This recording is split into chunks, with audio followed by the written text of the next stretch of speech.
आइए शुरू करते हैं। हिंदी साहित्य के एक नया पद पर चर्चा करेंगे। आज इस पर चर्चा करें, उसका नाम है छप्पय। छप्पय, और छप्पय के लेखक है नाभा दास। स्रोत की बात करते हैं कि छप्पय किस पुस्तक से लिया गया है नाभा दास के, तो नाम होगा भक्तमाल।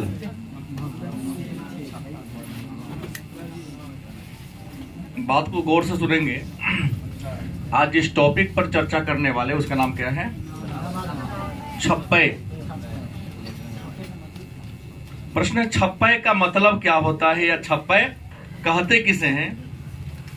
तो छप्पय उस छंद को कहते हैं, छप्पय उस छंद को कहते हैं जिसमें 6 पंक्तियां होती हैं। अगर एक शब्द वाक्य में इसका उत्तर देना हो तो 6 पंक्तियों वाले छंद को छप्पय कहते हैं।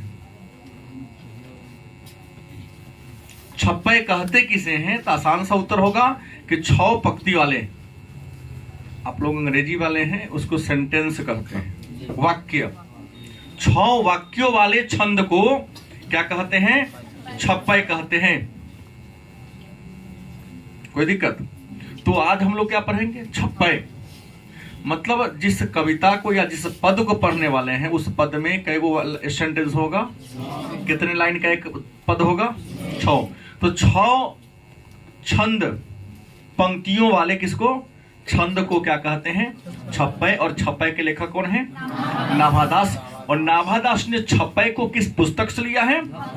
भक्तिमाल। अब प्रश्न होगा कि भक्तिमाल का मतलब क्या होता है? भक्तिमाल कहते किसे हैं? तो भक्तिमाल का मतलब होता है भक्तों के जीवन का गुणगान। भक्तिमाल का मतलब होता है कि वह ग्रंथ जिसमें भक्तों के जीवन का क्या किया गया हो? गुणगान किया गया हो, उस ग्रंथ को ही क्या कहते हैं? भक्तिमाल कहते हैं। और आपको बता दिए जो भक्तिमाल है,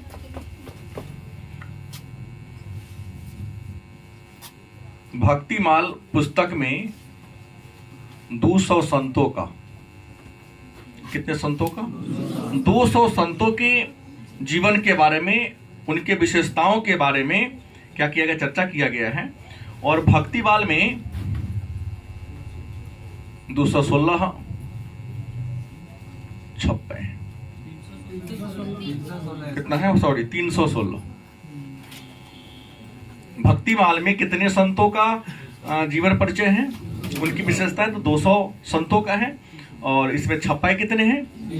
मतलब भक्तिमाल में कुल मिलाकर 316 पद हैं। लेकिन एक पद में कितने वाक्य हैं, पंक्तियां हैं? 6।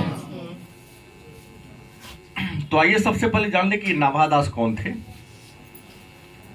फिर आपके पाठ्य पुस्तक में केवल 2 छप्पय दिया गया है। 316 छप्पय है भक्तिमाल में, लेकिन 316 में से 2 छप्पय के बारे में ही हम सबको क्या करना है? जानना है। तो एक बात तो यहां आ गया कि छप्पय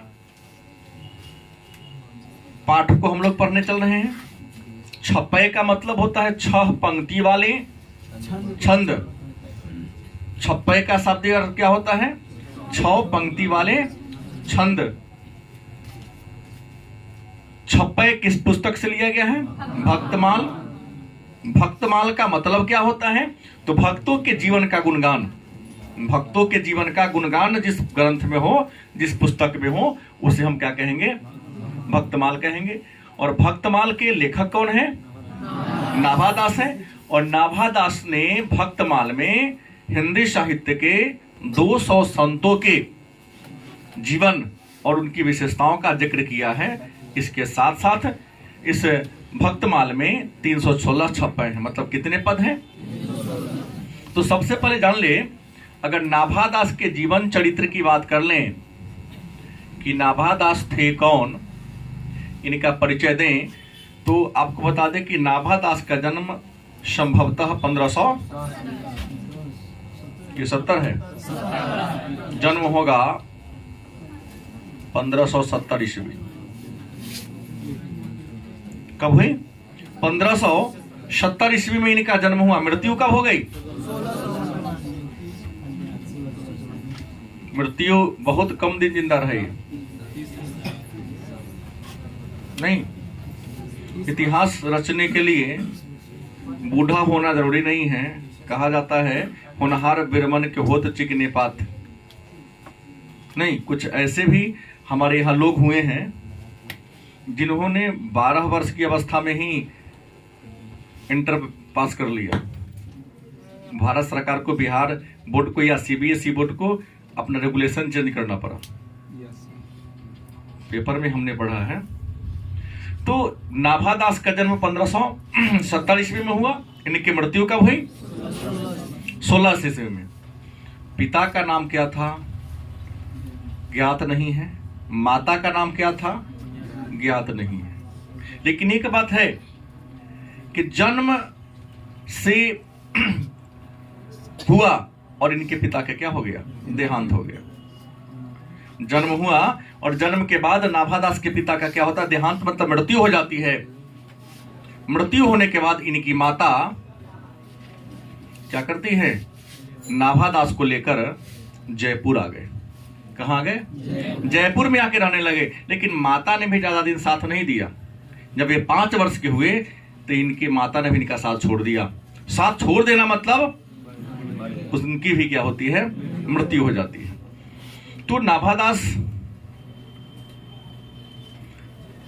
जन्म लेते ही पिता का स्नेह नहीं मिल पाया। 5 वर्ष के हुए तो इनको माता ने भी इनका साथ क्या कर दिया? छोड़ दिया। इनका पालन पोषण इनके गुरु ने किया था, जिन्होंने शिक्षा दिया उन्हें ही इनका क्या किया था? परवरिश किया था। और इनके गुरु का नाम क्या था? गुरु अगरदास थे। गुरु कौन थे? अगरदास गुरु थे इनका। और ये निवास कहां की? गुरु के साथ निवास इसका रहने कहां लगे? तो इनका निवास था वृंदावन। इनका निवास कहां था? अस्थायी निवास इनका था वृंदावन। भाषा की बात करते हैं कि नाभादास किस भाषा के कवि थे? तो नाभादास ब्रज भाषा के कवि थे। किस भाषा में इन्होंने कविताएं लिखी या कहानियां लिखी? तो इन्होंने ब्रज भाषा में रचना किया। काल की बात करते हैं तो हिंदी साहित्य के किस काल के कवि हैं? तो ये थे भक्ति काल के कवि।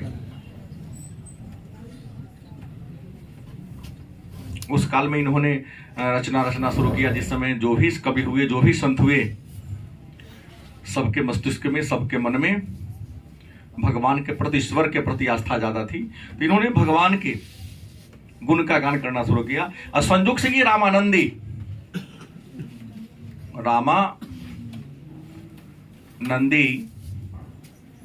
शिष्य परंपरा के थे। मतलब रामानंद के 12 शिष्य थे। उनके यहां जाके पढ़ने का इनको सौभाग्य तो नहीं मिला, लेकिन उनके विचारधारा पर चलने वाले थे। तो मतलब नाभादास के आराध्य की बात करते हैं। आराध्य मतलब किसका आराधना करते थे? तो इनके आराध्य राम थे। वैष्णव धर्म को तो मानते थे, लेकिन आराधना किसने किसकी करते थे? राम की आराधना ये करते थे। आपको बता दें कि इनकी रचना कौन कौन है। प्रमुख रचना की बात करते हैं, नाभादास की प्रमुख रचना कौन है? तो इन्होंने ज्यादा पुस्तक नहीं लिखी है, केवल 3 ही पुस्तक इन्होंने क्या किया है? लिखा है। इसमें है भक्तमाल, नंबर 1 में क्या है? भक्तमाल, जो इनके प्रसिद्धि का कारण है। दूसरा क्या है? अष्टयाम, गांव में होता है ना अष्टयाम, एकाह भी कहीं कहीं कहते हैं। और तीसरा कौन है? राम भक्ति।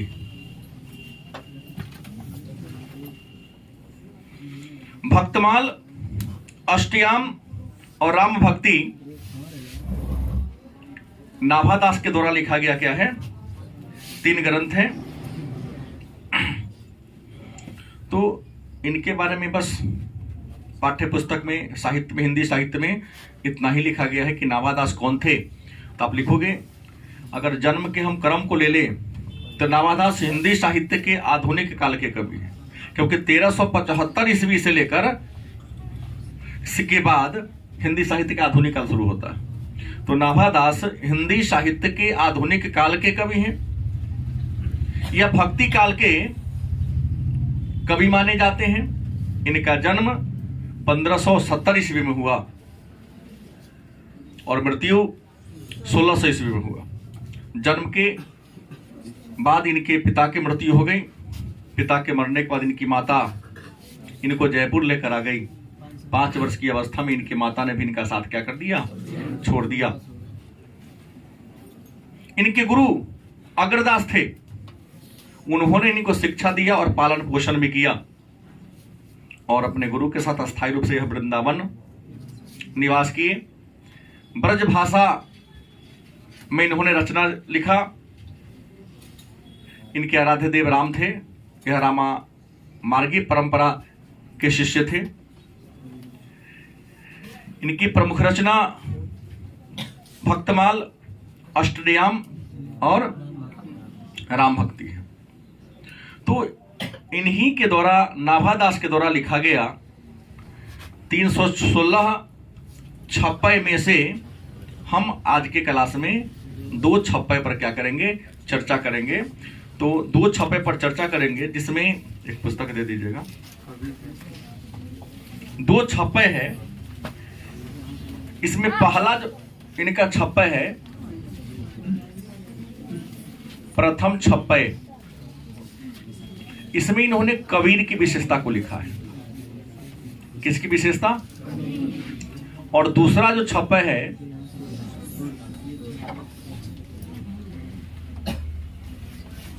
इसमें इन्होंने किसके बारे में, सूरदास के बारे में लिखा है। तो 2 छप्पय हैं। पहला छप्पय में इन्होंने किसके बारे में चर्चा किया है, कबीर दास के बारे में, और दूसरा छप्पय में सूरदास के बारे में इन्होंने लिखा है। तो आइए देखते हैं क्या लिखे हैं कि भगति विमुख जे धर्म सो सब अधर्म करी गाए। ब्रज भाषा में है। इन्होंने लिखा, भगति विमुख जे धर्म सो सब अधर्म करी गाए। योग यज्ञ व्रत दान भजन बिनु तुक्ष दिखाए। हिंदू तुरक परमाण रमैनी शबदी साखी। पक्षपात नहीं बचन सबही के हित की भाषी। आरूढ़ दशा है जगत पे मुख देखी नहीं भनी।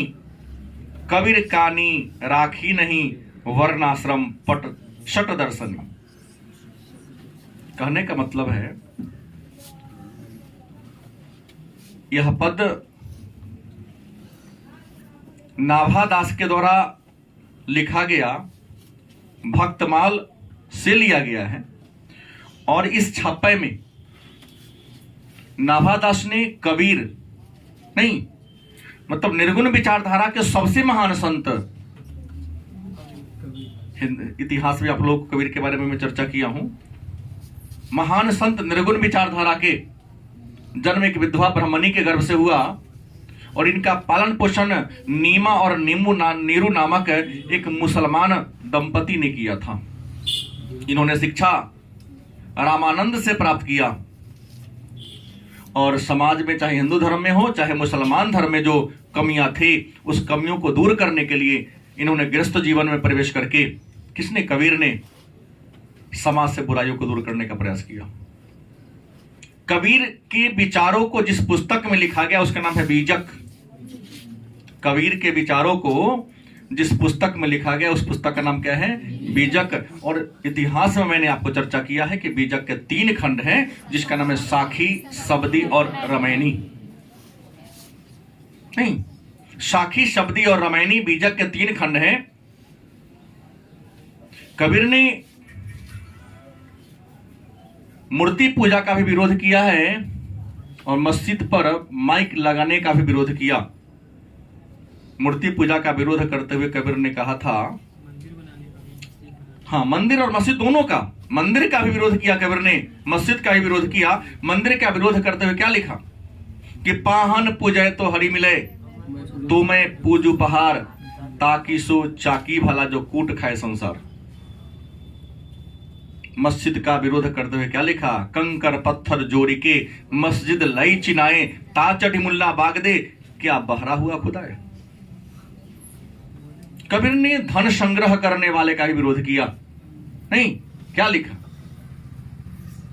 कि साईं इतना दीजिए जामे कुटुंब समाए, मैं भी भूखा ना रहूं साधु न भूखा जाए।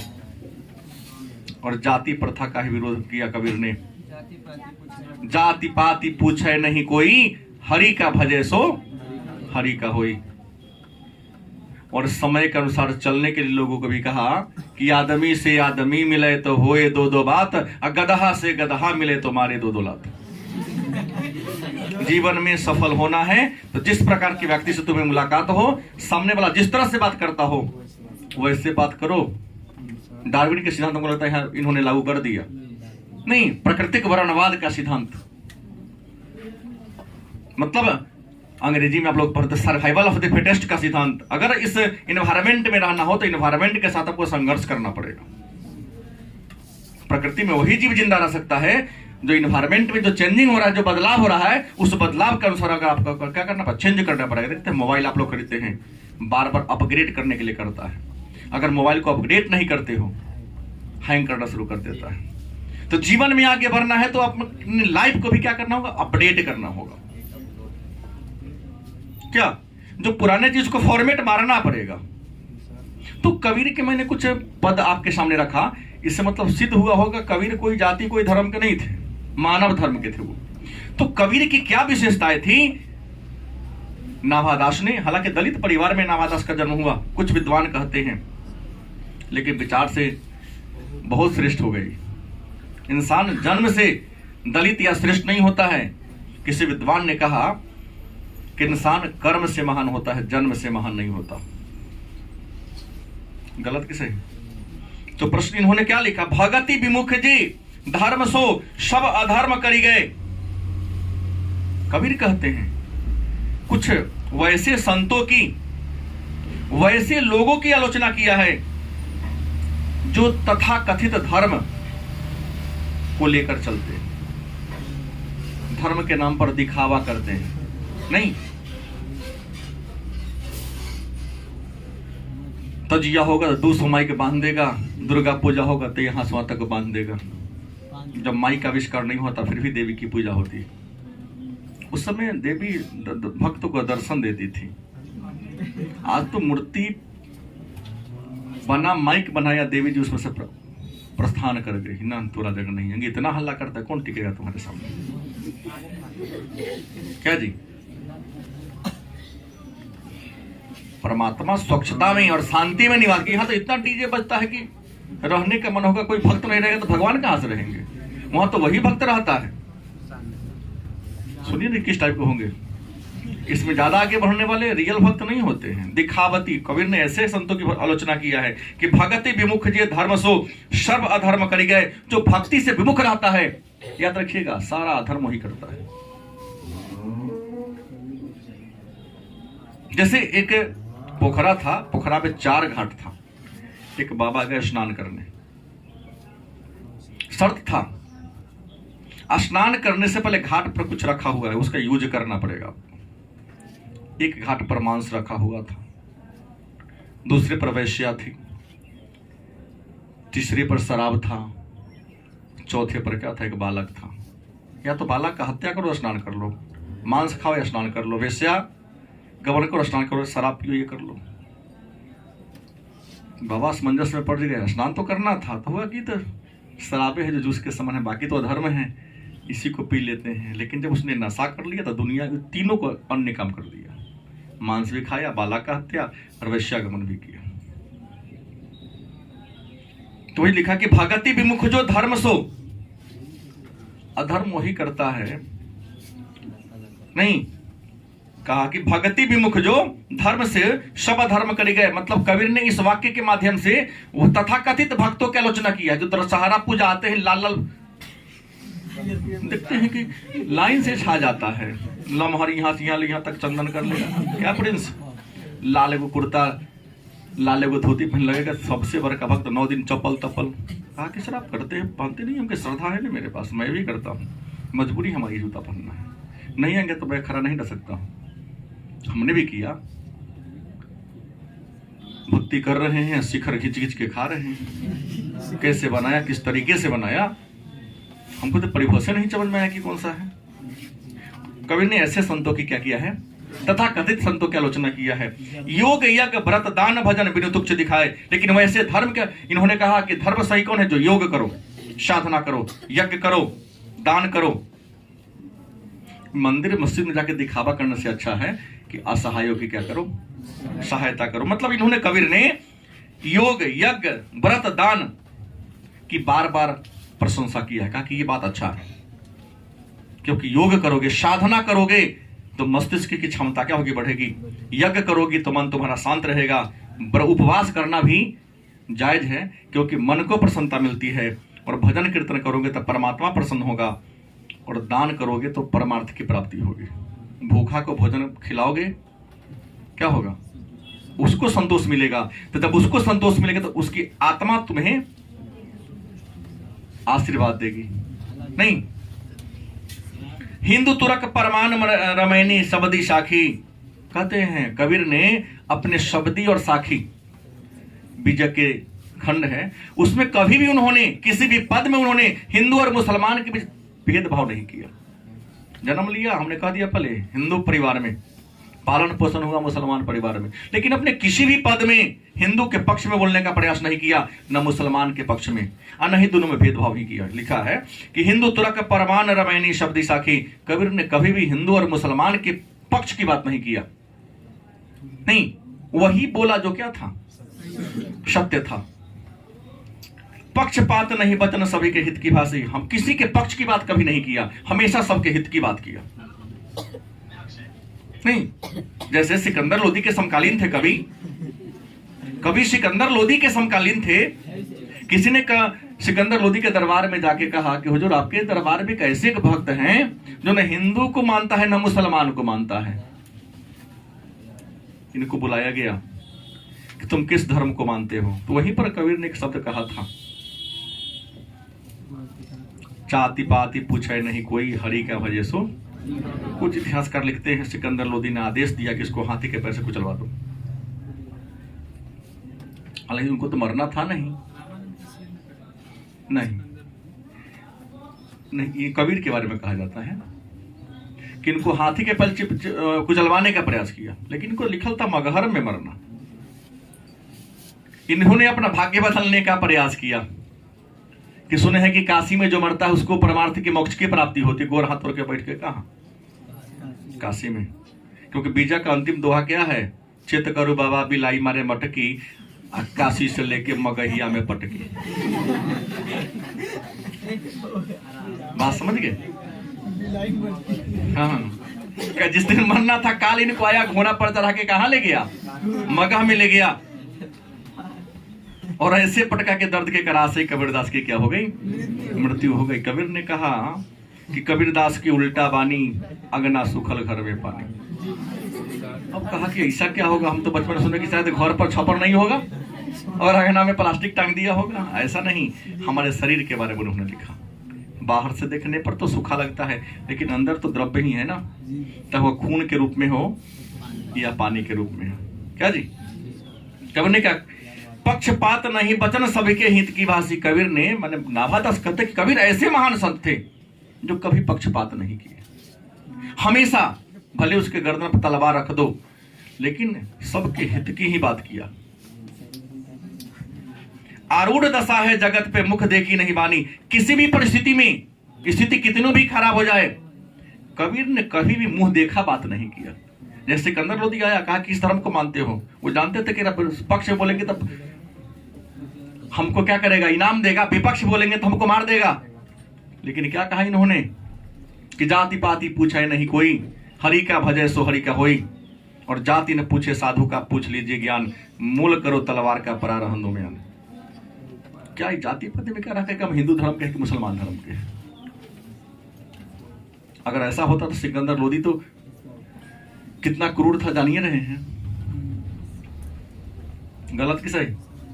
लेकिन वहां भी इन्होंने क्या यही लिखा है कि आरूढ़ दशा है, कितना भी स्थिति खराब हो, जगत पे मुख देखी नहीं भानी। कभी इन्होंने मुंह देखा बात नहीं किया, वही बोला जो क्या था, सत्य था।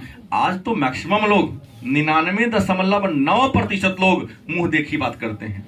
आपके मुंह पर आपकी प्रशंसा, और वहां गए तो उनकी प्रशंसा, कि क्योंकि दोनों जगह से क्या पाना है, सम्मान पाना है। पता चलेगा एक दिन ना ये सम्मान करेगा ना आपका वो सम्मान करेगा। जिस दिन पता चल गया चीन की तरह तो मुहा है, ड्रैगन है, ड्रैगन ऐसा जीव है जिसको दो मुंह होता है।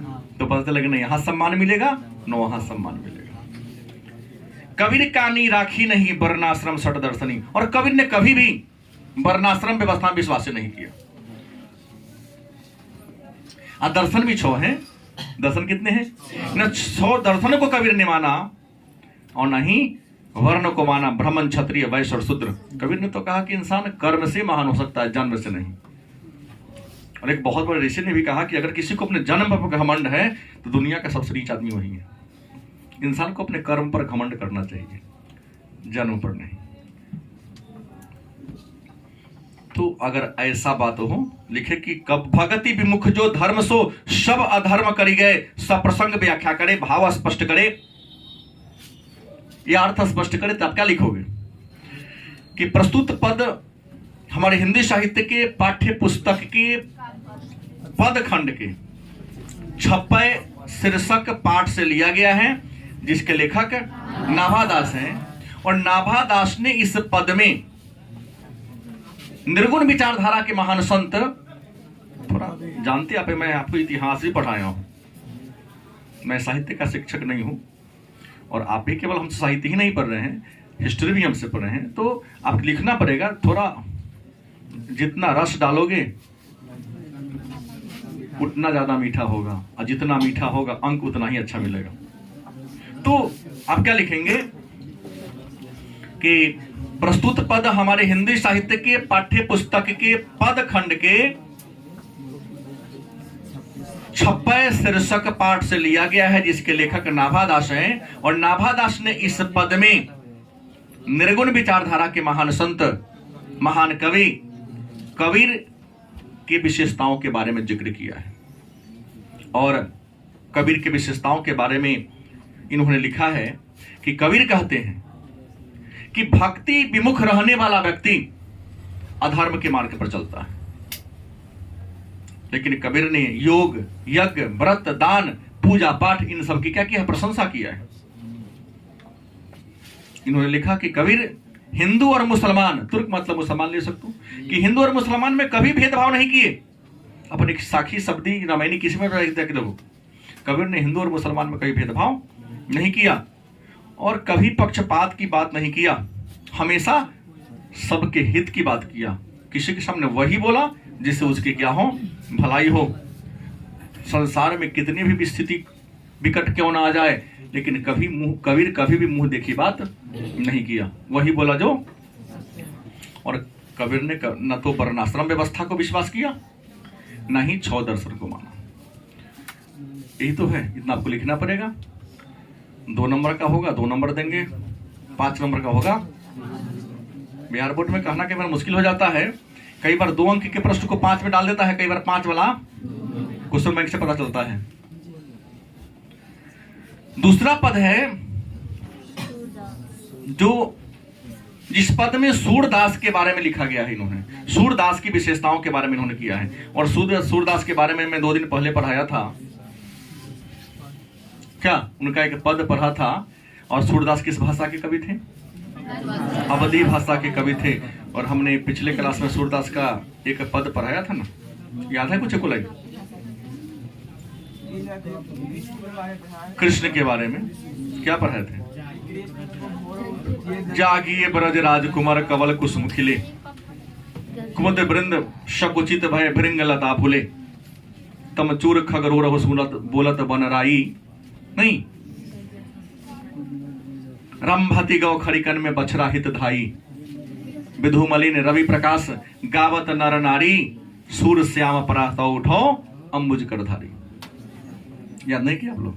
नहीं, ये जब तक पद याद नहीं होगा अर्थ याद नहीं होगा। क्या प्रिंस गलत बोला हूं? अर्थ याद करना है तो पद याद करना पड़ेगा। दूसरा पद लिखा ना कि जेवत श्याम नंद की कनिया, कछु खात कछु धरनी की रावत, छवि निरखत नंद रनिया, बड़ी बराबेशन बहुभातिन, व्यंजन विविध अगनिया, डारत खात लैत अपने कर, दधी रुचि मानत दधी दुनिया। नहीं, मिश्री दधी मिश्रित करी है कर हो गया। तो मेरा कहना है कि पद को के अर्थ को लिखने से पहले सबसे बड़ी बात आपको पद का स्मरण जरूरी है। सूरदास जो कृष्ण मार्गी विचारधारा के बहुत बड़े संत थे, बचपन से अंधे थे, जन्मांध थे, लेकिन सूरदास में भी बहुत सारी विशेषताएं थी। उन विशेषताओं के बारे में भक्तमाल में नाभादास ने चर्चा किया है। और क्या लिखा है सुन लीजिए। उक्ति चौज अनुप्रास वर्ण अवस्थिति अति भारी। क्या लिखे? उक्ति चौज अनुप्रास वर्ण अस्थिति अति भारी, वचन प्रीति निर्वही अर्थ अद्भुत तुकधारी, प्रतिबिंबित दिव्य दृष्टि हृदय हरि लीला भासी, जन्म कर्म गुण रूप सबही रसना प्रकाशी, विमल बुद्धि हो तासुकी जो यह गुण श्रवणनी धरे, सूर कवित सुनि कौन कवि जो नहीं सिर चालन करे। आइए सबके अर्थ को जानते हैं कि नाभादास ने अपने भक्तमाल में सूरदास की कौन सी विशेषताएं, उनके किन किन गुणों का विश्लेषण किया है, चर्चा किया है। तो लिखे हैं उक्ति चौज अनुप्रास वर्ण अवस्थिति अति भारी।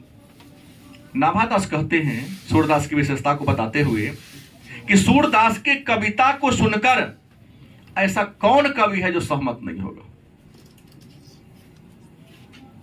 गलत कि सही? ठीक ही लिखा है उन्होंने कि उक्ति चौज अनुप्रास वर्ण अस्थिति अति भारी, मतलब सूरदास के कविता को सुनकर वह कौन कवि है जो सहमत नहीं होगा, उनका विरोध करेगा। क्यों? वचन प्रीत निर्वही अर्थ अद्भुत तुकधारी, क्योंकि उन्होंने अपने वचन से, अपने प्रेम से हमेशा भगवान कृष्ण के लीलाओं का वर्णन किया। किसी इंसान का कोई कह नहीं सकता है कि गोस्वामी तुलसीदास, सूरदास किसी इंसान के जीवन चरित्र को लिखे। नहीं, लिखा ही नहीं उन्होंने। केवल और केवल अपने आराध्य के बारे में ही लिखा। सूरदास देखिए ना, जो भी लिखा उन्होंने, चाहे सुर शरावली लिखा हो, चाहे राधा रसकेली लिखा हो, चाहे साहित्य लहरी लिखा हो, जिसमें भी लिखा हो, उसमें भगवान कृष्ण के बचपन से लेकर युवा अवस्था तक के लीलाओं का ही वर्णन किया। तो वही लिखे हैं वचन प्रीत निर्वही अर्थ अद्भुत तुकधारी, मतलब सूरदास ने अपने कविताओं में, अपने वचन में, अपने सभी रचनाओं में उनके जन्म से लेकर, भगवान कृष्ण के जन्म से लेकर और अपने धाम गोलोक की यात्रा तक के, कौन यात्रा? गोलोक की यात्रा तक की बातों का क्या किया है? जिक्र किया है, वर्णन किया है।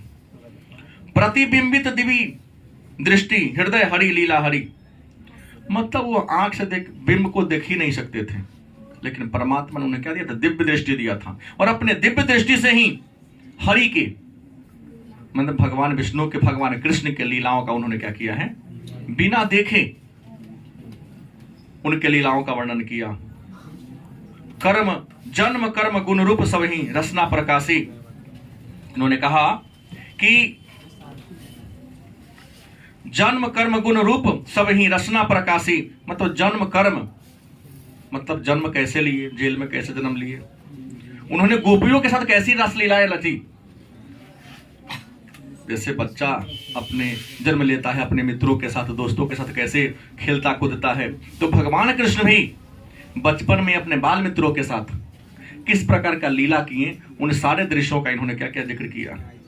विमल बुद्धि हो तासु की जो यह गुण श्रवणानी धरे। याद रखेंगे, कहे हैं कवि नाभादास कि सूरदास जो लिखे हैं, इनके बातों को वही समझ सकता है, इनके शब्दों का अर्थ वही लगा सकता है जिसके पास क्या विमल बुद्धि हो, विशाल बुद्धि हो। सामान्य बुद्धि वाले लोग सूरदास के कविता के अर्थ को नहीं समझ सकते। वही लिखा कि विमल बुद्धि हो तासु की जो यह गुण श्रवण नहीं धरे। शब्द का अर्थ क्या होगा वही जान सकता है जिसके पास क्या हो, विशाल बुद्धि हो, बड़ा बुद्धि हो। सूर कवित सुनि कौन कवि जो यह नहीं सिर चालन करे। मतलब सूरदास की कविता को सुनकर कौन ऐसा कवि है जो उसे अपने सिरोधार्य नहीं करेगा। तो ये पद है। अगर इसको लिखना हो तो कैसे लिखेंगे?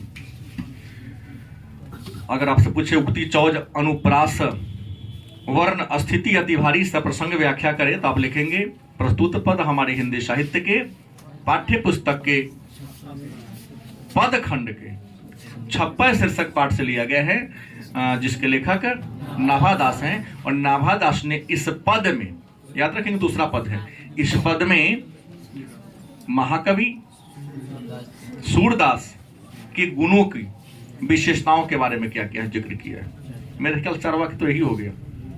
आगे वाला बात कितना पढ़ेगा भी नहीं, सारा बात आपने कह दिया कि सूरदास के विशेषताओं के बारे में लिखा है। और लिखा है कि वह कौन ऐसा कवि है जो नहीं है जो सूरदास की बातों को सुनकर उनकी ओर आकर्षित नहीं होगा। क्योंकि सूरदास ने अपने सभी पदों में, अपने सभी कविताओं में भगवान कृष्ण की बाल लीला से लेकर उनके जन्म से लेकर गोलोक यात्रा तक के बातों का उल्लेख किया है। सूरदास के पास आंख नहीं था क्योंकि जन्म से अंधे थे, लेकिन परमात्मा ने इन्हें क्या दिया था? दिव्य दृष्टि दिया था। उसी दिव्य दृष्टि से इन्होंने भगवान कृष्ण के बाल लीलाओं, अपने गोप गोपियों के साथ जो एक्टिविटी की, क्रियाकलाप की, उन सारे चीज का जिक्र कर दिया। इन्होंने जन्म कर्म सभी प्रकार की बातों का उल्लेख किया। आगे लिखते हैं कि सूर की कविता को वही समझ सकता है, उनके शब्दों का अर्थ वही लगा सकता है जिसका बुद्धि कैसा हो? विशाल हो, बड़ा बुद्धि वाला हो। और सूर की कविता को सुनकर कौन ऐसा कवि नहीं है जो सूर का चरण पकड़ने के लिए या उनकी कविता को अपने सिर पर बैठाने के लिए तैयार न हो। ये रहा 56। लेखक कौन है? नाभादास। और यह कविता कहां से लिया गया है? भक्तमाल से। भक्तमाल में कितने संतों का जीवन है? कितने 56 हैं? भक्तमाल का मतलब होता है भक्तों के जीवन का गुणगान, और 56 का मतलब 6 पंक्ति वाले वाक्यों के छंद को क्या कहते हैं? 56 कहते हैं। कोई दिक्कत? तो ये पद हो गया।